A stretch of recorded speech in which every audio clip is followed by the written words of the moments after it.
The smoke still filled the air around Kepler Station.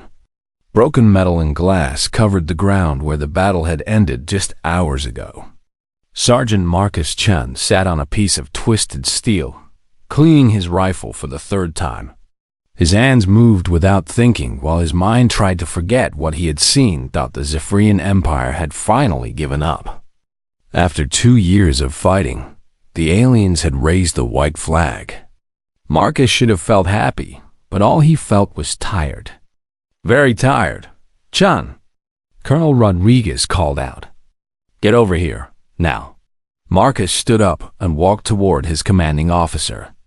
Around him, other human soldiers were gathering pieces of alien technology and counting their dead friends. The victory felt hollow, sir, Marcus said when he reached the colonel. The Zephyrians want to talk. Something about giving us prizes for winning. Rodriguez looked annoyed. They say it's their custom. Winners get gifts from the losers. Marcus nodded but said nothing. He had learned that alien customs were often strange and sometimes dangerous. An hour later, Marcus found himself standing in what used to be the station's main hall. The Zephyrians had cleared away most of the battle damage. Their leaders stood in a line, tall and thin with gray skin and large black eyes. They wore long robes that seemed to shimmer in the artificial light. The Zephyrian commander stepped forward. His name was something Marcus could not pronounce, so everyone just called him General Gray. He spoke through a translation device that made his voice sound like metal scraping against stone. Human warriors, General Gray said. You have fought well. In our culture, those who win in battle receive gifts from those who lose. This shows respect and helps end the fighting properly. Marcus watched as other human officers stepped forward. They looked excited. Free alien technology was always valuable. For the officers who led the attack on our defense lines, General Gray continued, we offer personal attendance. These servants will help you and show our respect for your victory. The general gestured with one long arm. A group of Zephyrians walked into the hall. But these were different from the soldiers and leaders. They were smaller, and their gray skin was lighter. They wore simple clothes and kept their heads down. Metal bands around their necks caught the light. These are from our servant class, General Gray explained. They are trained to serve and obey. They will be yours to command as you wish. Marcus felt his stomach turn. Servants, slaves. He had read about this in the pre-war reports. But seeing it made him sick. The other human officers did not seem bothered. Captain Williams stepped forward and pointed to one of the aliens. I'll take that one, he said with a grin. The alien he chose was young and tried to make herself even smaller. One by one, the other officers picked their gifts. They talked about the aliens like they were choosing tools or pets. Marcus wanted to leave, but General Gray called his name. Sergeant Chun, the alien commander said, you destroyed 3 of our gun positions by yourself. You have earned a prize. General Gray pointed to the last Zephyrian servant. She was small, even for her people. Her light gray skin had marks on it that Marcus thought might be scars. She shook like a leaf in the wind. This is Cathara, General Gray said. She is young but well-trained. She will serve you well. Marcus looked at the alien girl. Her large black eyes were filled with fear. She expected him to hurt her. She expected the worst. I don't want a servant, Marcus said clearly. General Gray's translator made a strange noise. You refuse the gift? This is unusual. I said I don't want a servant. I can take care of myself. The hall became quiet. Even the other human officers stopped talking and stared at Marcus. General Gray spoke quickly to his advisors in their own language. Their words sounded like birds singing, but angry birds. The gift has been given, General Gray said finally. She belongs to you now. What you do with your property is your choice. Marcus felt anger rise in his chest. Property. They called her property. He looked at Kithara again. She was still shaking, still waiting for pain. Fine, Marcus said. If she's mine, then I can do what I want with her, right? Of course, General Gray replied. Marcus walked over to Kithara. She flinched when he got close. Her breathing became fast and shallow. Marcus could see the metal collar around her neck had small lights on it. Probably some kind of control device. What's your name? Marcus asked her directly. Kithara looked confused. She glanced at General Gray, then back at Marcus. I am called Kithara, Master, she whispered. Just Marcus. Not Master. He reached toward her collar. She pulled back, terrified. I'm not going to hurt you. I want to take this thing off. Marcus examined the collar. It had a simple electronic lock. He had seen similar devices on prison worlds. He pulled out his multi-tool and worked on the lock for a few minutes. With a soft click, the collar opened and fell to the floor. The room erupted in shocked voices. Zephyrian spoke rapidly in their bird-like language. The human officers muttered among themselves. General Gray stepped forward quickly. What are you doing? The alien commander demanded. You said she was mine, Marcus replied calmly. You said I could do what I wanted with my property. Well, I don't believe in owning people. So I'm setting her free. Kithara stared at Marcus with wide eyes. She touched her neck where the collar had been. She looked like she might fall down. You free me? She asked in broken English. Yes, you can go wherever you want. Do whatever you want. General Gray made angry noises. This is not how gifts work. She is a servant. She needs orders. She needs someone to tell her what to do. Marcus looked at the alien commander with cold eyes. Then you should have given me something else. Maybe a nice plasma rifle. I would have liked that better. He turned back to Kithara. She had not moved. She just stood there, touching her neck and staring at him. Why don't you leave? Marcus asked her gently. You're free now. Kithara's voice was very small when she answered. Where would I go? Marcus had not expected that question. Where would she go? He looked around the room. The other human officers were watching him like he had lost his mind. The Zephyrian leaders looked angry and confused. And Kithara just stood there, free but lost. I don't know, Marcus said honestly. Where do you want to go? Kithara's face showed more confusion. I do not understand. What? I am servant class. I do what I am told. Not anymore. You can choose now. General Gray stepped between them. Human soldier, you are making a mistake. She cannot survive without orders. Her kind needs structure. Without it, they become dangerous. Marcus ignored the alien commander and spoke directly to Kithara. Do you have family, friends? Somewhere safe to go? Kithara shook her head slowly. I was taken from birthplace many seasons ago.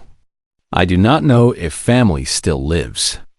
And now, she touched her neck again where the collar had been. Now I am touched by humans. My people will think I am dirty, contaminated. So, if you go back, they'll hurt you? Maybe kill me, she said matter-of-factly, as if death was just another fact of life. Marcus felt his anger return, but not at Kithara. At the whole stupid situation. At the aliens who treated people like things. At the humans who just went along with it. Then don't go back yet, he said. Stay here until we figure out something better. Stay here? With you? Kithara's eyes grew even larger. If you want, but not as a servant. As a friend, maybe. Someone who needs a safe place for a while. General Gray made a noise like an angry cat. This is madness. She will try to kill you in your sleep. Servants who are freed sometimes become violent. Marcus looked at Kithara. She was barely as tall as his shoulder, and probably weighed half what he did. She looked like a strong wind could blow her over. "I'll take my chances," Marcus said. 3 days later, Marcus was living in temporary quarters on the captured station. Kithara had followed him there, mostly because she had nowhere else to go. She spent the first day standing in the corner, waiting for orders. When Marcus told her to sit down, she sat. When he told her to eat, she ate. When he told her to stop waiting for orders, she just looked confused. "I don't understand," she said on the second day. "What do you want me to do?" Marcus was trying to read reports on his tablet, but the conversation kept interrupting him. "Whatever you want to do. Read something. Sleep. Look out the window. I don't care. But what do you want me to do?" "I want you to do what you want to do." Kithara stared at him for a long moment. "I do not understand those words." Marcus put down his tablet. This was harder than fighting aliens. At least in battle, you knew who the enemy was. "Okay," he said. "Let's start simple. Are you hungry?" "If you want me to be hungry." "No, I mean, do you want food?" "Does your stomach feel empty?" Kithara thought about this like it was a difficult math problem. "Yes, I think yes." "Then eat something." Marcus pointed to the food dispenser on the wall. "What should I eat?" "Whatever you like. I do not know what I like." Marcus realized he was dealing with someone who had never been allowed to have preferences. It was like teaching a child, but worse. A child at least knew what they liked and didn't like. Over the next few days, Marcus tried to help Kithara discover choices. Small ones at first. Did she like the food hot or cold? Did she prefer to sit by the window or away from it? Did she like quiet or some background noise? Each question seemed to surprise her. She would think carefully before answering, as if choosing wrong might get her punished. "In my world," Marcus told her one evening, "people get to decide things about their own lives. What job they want, who they marry, what they eat for breakfast, what they believe in." That sounds... Kithara paused, searching for words. "Frightening. How do they know they are choosing correctly?" "Sometimes they don't. Sometimes they make mistakes. But they get to learn from those mistakes and choose again. And no one tells them they are wrong. Well, other people might disagree. They might give advice. But in the end, each person gets to choose for themselves." Kithara was quiet for a long time. Then she asked, "What if they choose something bad? Something that hurts others?" "Then there are consequences. But those are different from never being allowed to choose at all." She nodded slowly. Marcus could see her mind working, trying to understand concepts that had no place in her world. "Marcus," she said. It was the first time she had used his name without being reminded. "May I ask you something?" "You don't need permission to ask questions." "But yes, what is it?" "Why did you free me?" "The other humans took their servants. They seem happy with them." Marcus had been thinking about that question himself. "Because owning people is wrong. It doesn't matter if they're human or alien or whatever. People aren't property. But I am servant class. I was born to serve. It is what I am." "No," Marcus said firmly. "It's what they told you that you are. But look at you now. You're talking to me like an equal. You're asking questions. You're thinking for yourself. Servants don't do those things. People do." Kithara touched her neck again, a habit she had developed since the collar was removed. "In my world, there are rules, orders. Everyone knows their place. It is safe. Safe for who? Safe for the people in charge, maybe. But what about you? Were you safe when they gave you to me? When you thought I might hurt you?" "No," she admitted. "I was very afraid. And now?" Kithara considered this. "Now I am. Different afraid. Before, I knew what would happen. Pain, maybe death, but I knew. Now everything is unknown. Choice is. She struggled with the word. Choice is scary. Marcus nodded. Yeah, it can be.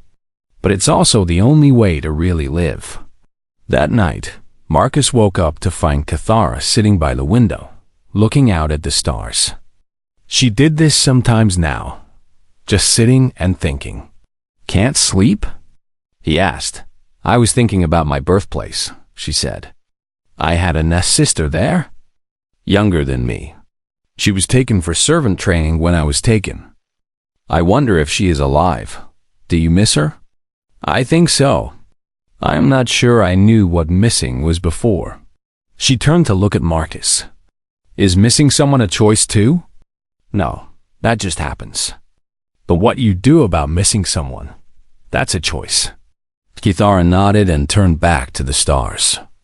I think I would like to find her someday. If I can choose that. You can choose that, Marcus said. Maybe I can help. You would do that? Help me find her? If you want me to. Cathara was quiet for a moment. Then she made a sound Marcus had never heard from her before. It took him a second to realize she was laughing. Not much, just a small laugh, but it was the first time he had seen her truly happy. I think, she said, I am beginning to understand what choice means. Word traveled fast on a space station. By the end of the week, every human and alien on Kepler Station knew about the sergeant who had freed his alien servant. The reactions were as different as the people getting them. Marcus was walking to the mess hall when Captain Williams stopped him in the corridor. Williams had chosen one of the Zephyrian servants that first day, a tall male who followed him everywhere, carrying his equipment. Chun, what the hell are you doing? Williams demanded. His servant stood behind him, silent and still. Eating lunch, Marcus replied. What does it look like? You know what I mean. This thing with your alien. Williams gestured angrily. The other servants are getting ideas. Mine asked me yesterday if he could choose his own sleeping schedule. Can you believe that? Marcus looked at the Zephyrian behind Williams. The alien's face showed no emotion, but Marcus could see something in his eyes. Hope, maybe. Or fear. Maybe he was just tired, Marcus said. They don't get tired. They're servants. They do what they're told when they're told to do it. Williams was getting louder. Your little pet project is making problems for the rest of us.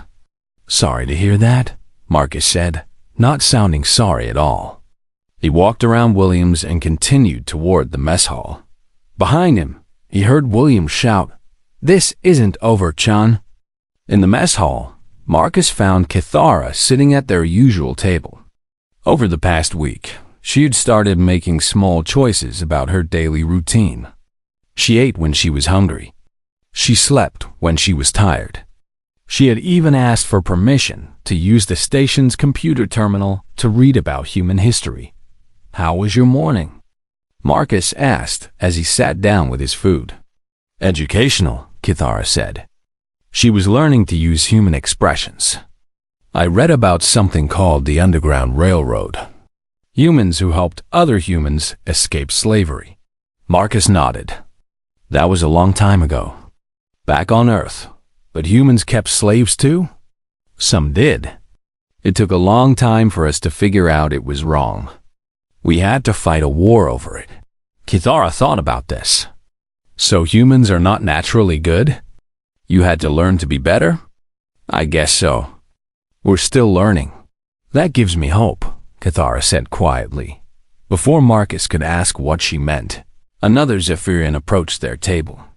It was one of the servants from the ceremony, a female who served Lieutenant Brooks. She walked carefully, looking around like she was afraid of being caught. Excuse me, she said in careful English. Are you Cathara? Cathara nodded. The other alien looked at Marcus nervously. It is safe, Cathara told her. This human does not hurt. He does not own, he helps. The servant sat down slowly. I am called Zara. I wanted to ask, is it true that you have no collar? That you make choices? Kithara touched her neck. Yes, Marcus freed me. I still do not understand it all, but I'm learning. What is it like? To choose? Scary, Kithara said honestly, but also wonderful. Yesterday I chose to read about human poetry instead of cleaning Marcus's room. And nothing bad happened. Zara's eyes grew wide. You did not clean? And the human did not punish you? Hey, Marcus interrupted. I clean my own room. I'm not helpless. Both aliens stared at him. The idea of someone important doing their own cleaning was clearly shocking. Your human cleans? Zara asked Kithara. His name is Marcus. And yes, he cleans. He cooks. He even washes his own clothes. He says all humans do these things for themselves. All humans? Well, most of us, Marcus said. Some rich people have help, but that's different. The help gets paid and can quit if they want to. Zara looked confused. Paid? Money. Compensation. A reward for working. Servants get rewards for serving? Workers get paid for working. There's a difference. Over the next few days, more Zephyrian servants found reasons to visit Marcus and Kithara. They would ask quiet questions about choice and freedom and human customs. Kithara became their teacher, explaining the strange concept of personal rights. Marcus started to worry. If the other human officers were angry at him, what were the Zephyrian leaders thinking? He found out 3 days later when Colonel Rodriguez called into his office. Sit down, Chan, the colonel said. He looked tired and stressed. We have a problem, sir. General Gray came to see me this morning. He's very upset about your little social experiment. He says you're corrupting the servant class and causing unrest. Marcus kept his face blank. I don't understand, sir. I freed one alien. That's hardly corruption. Don't play dumb with me, Sergeant. Half the servants on this station are asking questions they've never asked before. They want to know about human rights and freedom and choice. The Zephyrian command staff is worried about rebellion. Maybe they should be worried. Rodriguez leaned forward. What did you just say? I said maybe they should be worried. If their entire social system depends on keeping people ignorant and afraid, maybe it's not a very good system. Sergeant Chun, you are walking a very thin line here. The peace treaty we signed with the Zephyrians is fragile. If this servant class starts rebelling, the war could start again. Is that what you want? Marcus thought carefully before answering. No, sir, I don't want war. But I also don't want peace built on slavery. It's not our place to change alien society. With respect, sir, we already changed it. We accepted their servants. We became part of their system. That makes it our responsibility, too. Rodriguez rubbed his forehead. The general is threatening to void the treaty if we don't control our servants better.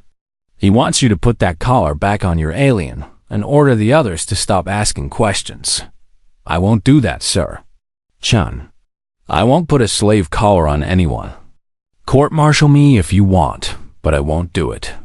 The colonel was quiet for a long time. Finally, he asked, what do you suggest then? Marcus had been thinking about this since the first servant came to ask questions. What if we made it official, sir? A cultural exchange program. Let the servants learn about human society voluntarily. Show the Zephyrian leaders that freedom doesn't have to mean chaos. You want to teach alien slaves about democracy? I want to teach sentient beings about their own worth. There's a difference. Rodriguez considered this. And you think this will prevent rebellion? I think trying to silence them now will definitely cause rebellion. But giving them hope and education might prevent violence. The Zephyrian command will never agree to it. Then we ask them what they're afraid of. If their way of life is really better, it should be able to compete with ours on equal terms. Rodriguez sighed deeply. You're asking me to gamble the peace treaty on an idealistic experiment. I'm asking you to gamble it on the idea that freedom and education are stronger than fear and oppression. And if you're wrong? If I'm wrong, we fight a war. If I'm right, we help two species learn to live together as equals instead of masters and slaves. The colonel was quiet for several minutes.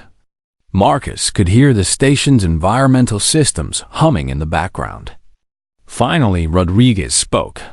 I'll talk to command about your cultural exchange idea. But Chun, if this goes wrong, if the treaty falls apart, it's on your head. Yes, sir. I understand. And Chun? Keep that alien of yours close. If the Zephyrian hardliners decide to solve this problem with violence, she'll be the first target. Marcus felt a chill run down his spine.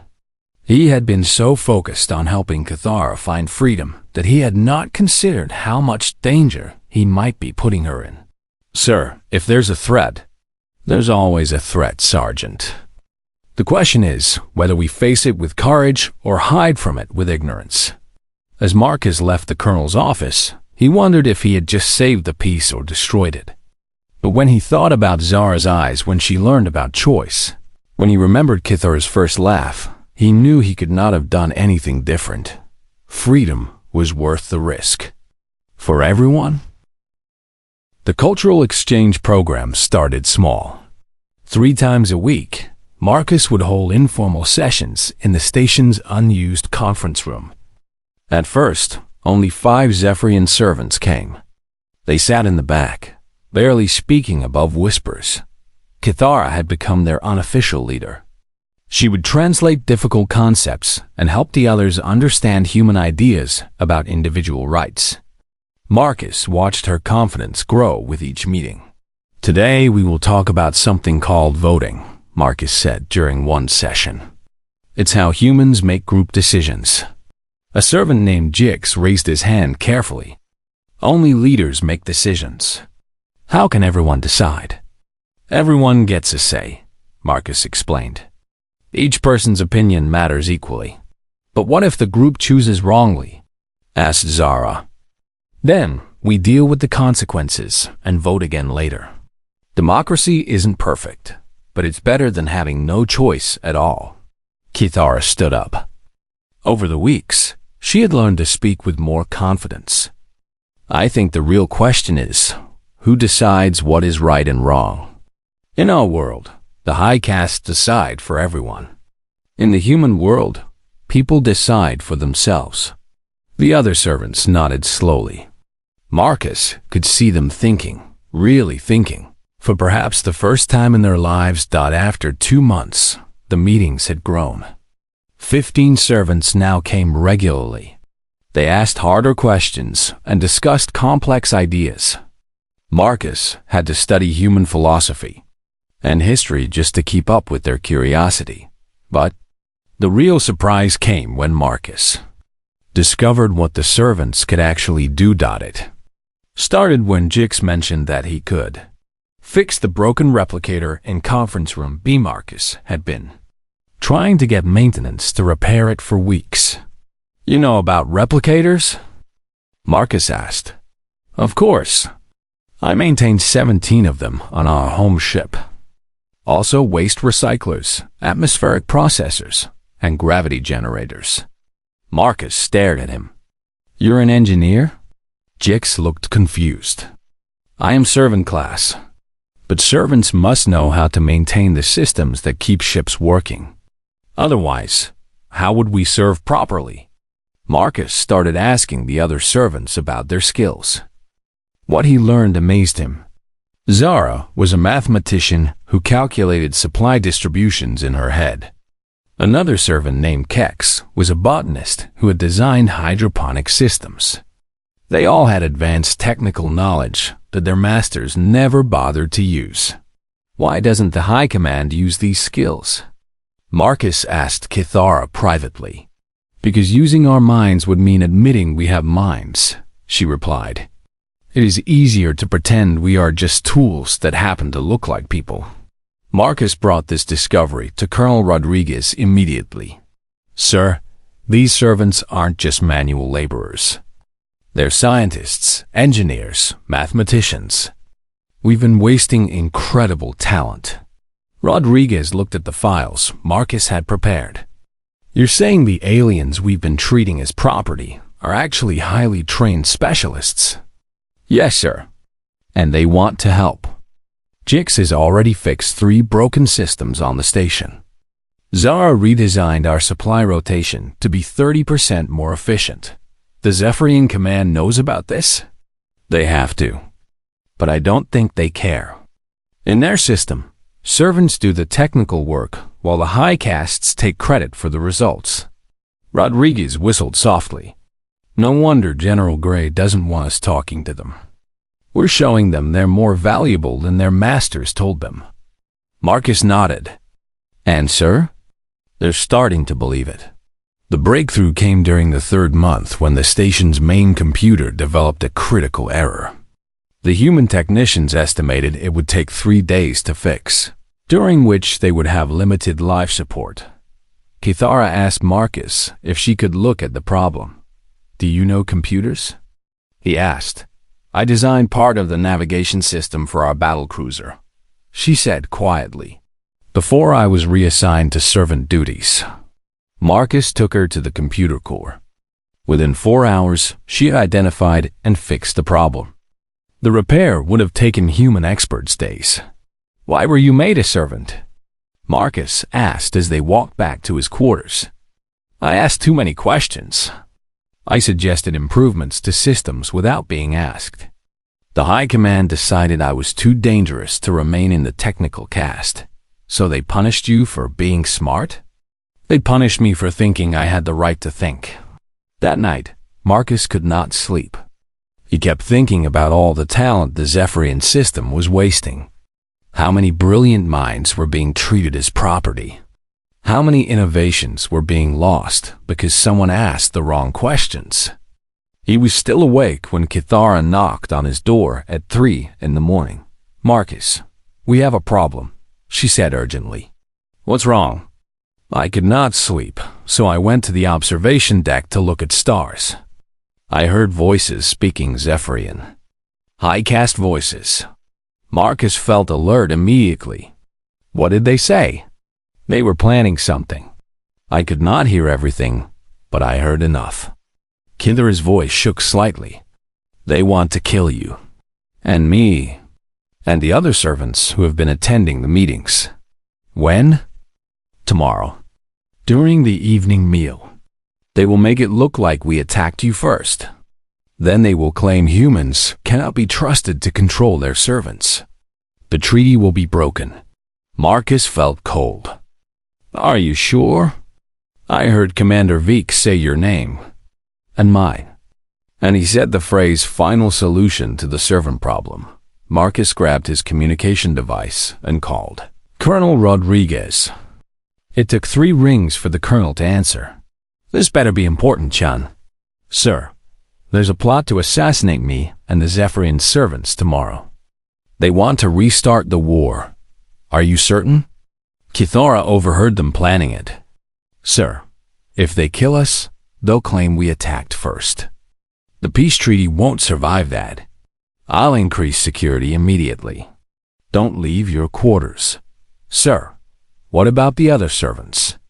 "They're in danger too. I'll have them moved to protective custody."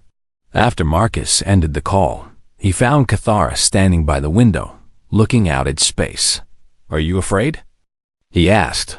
"Yes," she said honestly, "but not of dying. I am afraid of failing." "Failing at what?"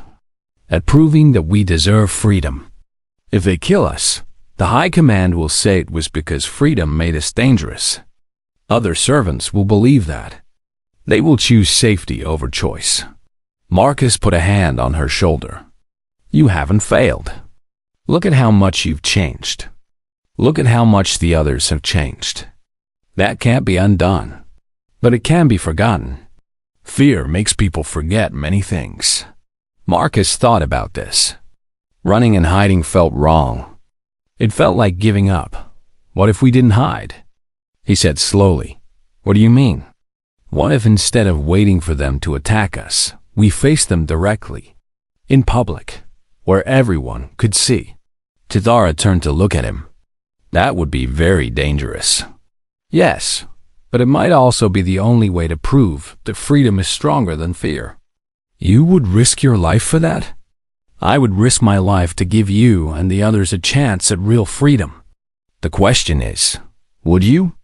Kithara was quiet for a long time. When she spoke again, her voice was steady and sure. Yes, I think it is time for my people to see that servants can be more than servants, even if it costs everything. Marcus nodded. Then we don't run. We fight. Not with weapons, but with words and ideas. The High Command will not expect that. No, they won't. They expect us to be afraid. To hide, to prove we're dangerous. Instead, we'll prove we're right. Kithara smiled, and Marcus realized it was the first time he had seen her smile without any fear in it at all. I think, she said, this is what courage feels like. The next morning, Marcus sent a message that surprised everyone.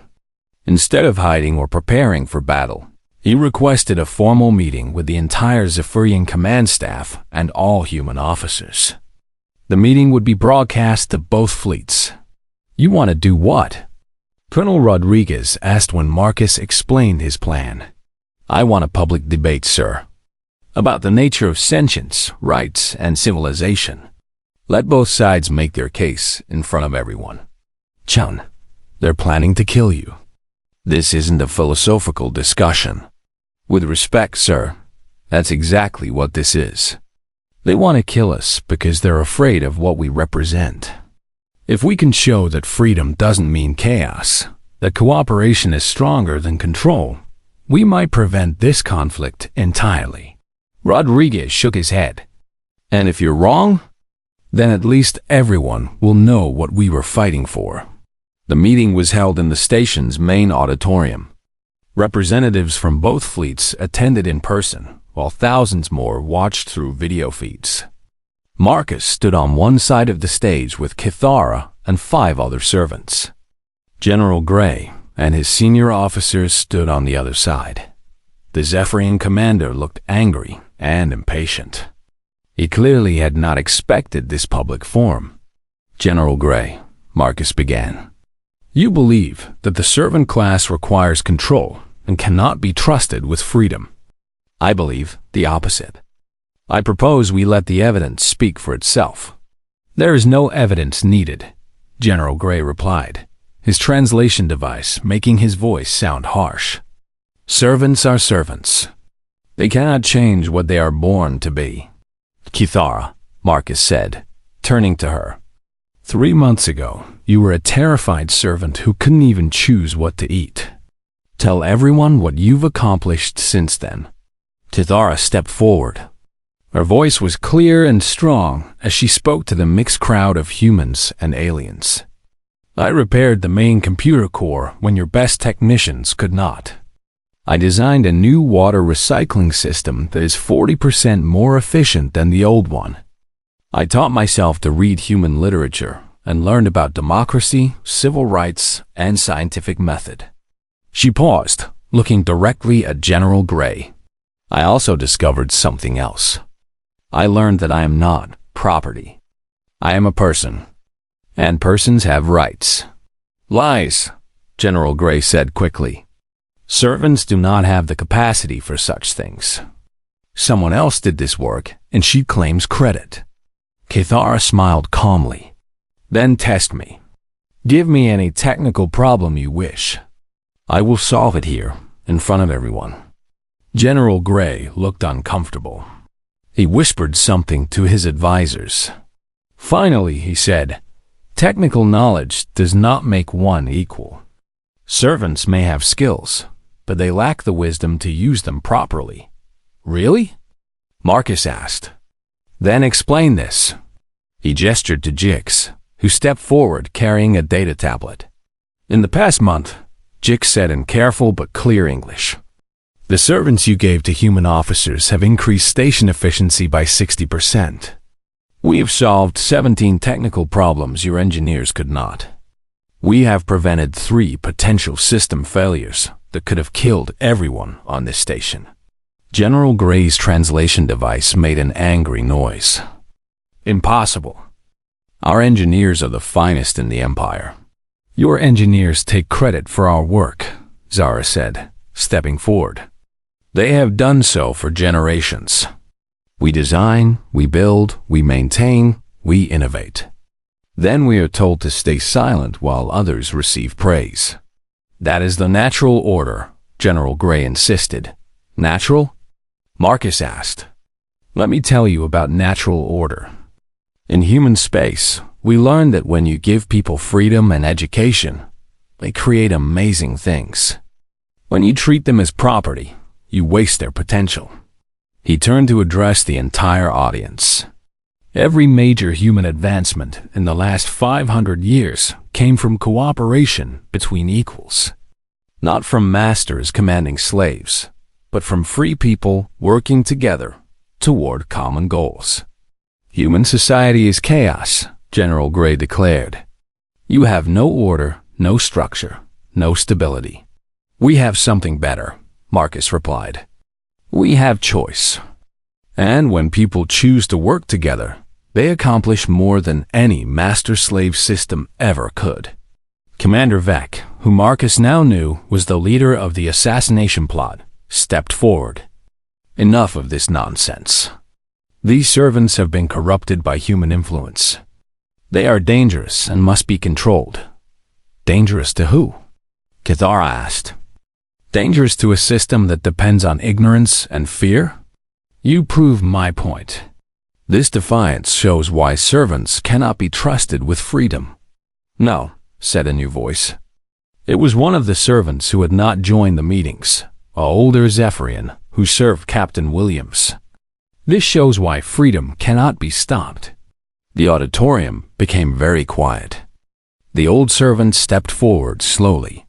I have served for 40 years. I have watched my children taken for servant training. I have repaired ships while their captains received medals for their function. I have stayed silent while my people suffered. They looked at Kithara with something like wonder. But no more. If this young one can choose courage over safety, then so can I. And I, said another servant. And I, said another. One by one, servants throughout the auditorium began standing up. Some were with human officers. Others were part of the Zephyrian crew. They stood silently, but their meaning was clear. General Gray looked around the room in growing alarm. Sit down. All of you. Return to your duties immediately. None of them moved. This is rebellion. Commander Vec shouted. This proves they are dangerous. No, Marcus said quietly. This proves they are people. People with dignity and rights and the capacity to choose their own path. He walked to the center of the stage. General Gray, I challenge you to answer one question honestly in front of everyone here. Are you afraid of your servants becoming violent? Or are you afraid of them becoming free? General Gray did not answer immediately. The silence stretched for long minutes. Finally, he spoke. What would happen to our society? Our order? Our way of life? It would change, Marcus admitted. But change isn't the same as destruction. You can have a society where everyone's contributions are valued. Where progress comes from cooperation instead of fear. Where people work together because they choose to, not because they're forced to. And if this fails, if freedom leads to chaos, then you try again. You learn from mistakes and do better. That's what freedom means. The right to fail, learn, and try again. Kithara stepped forward again. Commander Gray, I have a question for you. In the past 3 months, have the servants caused any violence? Have we attacked anyone? Have we destroyed anything? No, he admitted reluctantly. Have we improved the station's efficiency? Yes. Have we solved problems your engineers could not? Yes. Then how are we dangerous? What exactly are you afraid we will do with our freedom? General Gray looked around the room at all the standing servants. His own officers were watching him carefully. The human observers waited for his answer. I am afraid, he said finally, that if you are truly equal, then everything I believed about our society is wrong. Not wrong, Marcus said gently. Just incomplete. You built a society that worked for some people. Now you have a chance to build one that works for everyone. 6 months later, Marcus stood on the observation deck of New Horizons Station, the first joint human-Zephyrian colony. Through the transparent aluminum windows, he could see construction ships building homes for both species. Cathara joined him at the window. She now wore the uniform of a station engineer, with rank insignia that marked her as Marcus's equal in the colonial administration. The first families arrive next week, she said. 50 human households and 50 Zephyrian households. All volunteers. Any problems with integration? A few cultural misunderstandings, but nothing serious. The Zephyrians are still learning that human children are allowed to ask questions. The humans are still learning that Zephyrian meditation time should not be interrupted. Marcus smiled. We'll figure it out.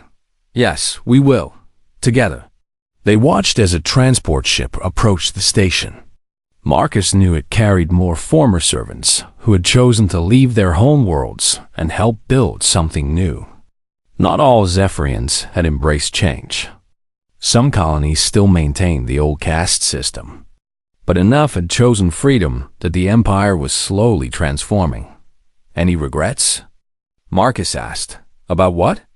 About giving up the simple life. When you were a servant, at least you knew what each day would bring. Cathara laughed. It was a sound Marcus had grown to love over the months. Simple was not the same as good. Now, I wake up each morning wondering what I might discover, what problem I might solve, what new thing I might learn. It is much better than simple, even when it's difficult. Especially when it's difficult. Difficulty means I am growing. They stood quietly for a while, watching the ships and stars, and the promise of a future neither of their species had imagined possible. Marcus, Cathara said finally. Thank you. For what? For seeing a person when everyone else saw property. For believing I could choose when I did not even know what choice meant. For proving that freedom is stronger than fear. Marcus shook his head. I just gave you the chance. You did the rest yourself. No, we did it together. Humans and Zephyrians. Equals and partners. She smiled at him. I think that is what makes humans truly exceptional. Not that you are stronger or smarter or braver than other species.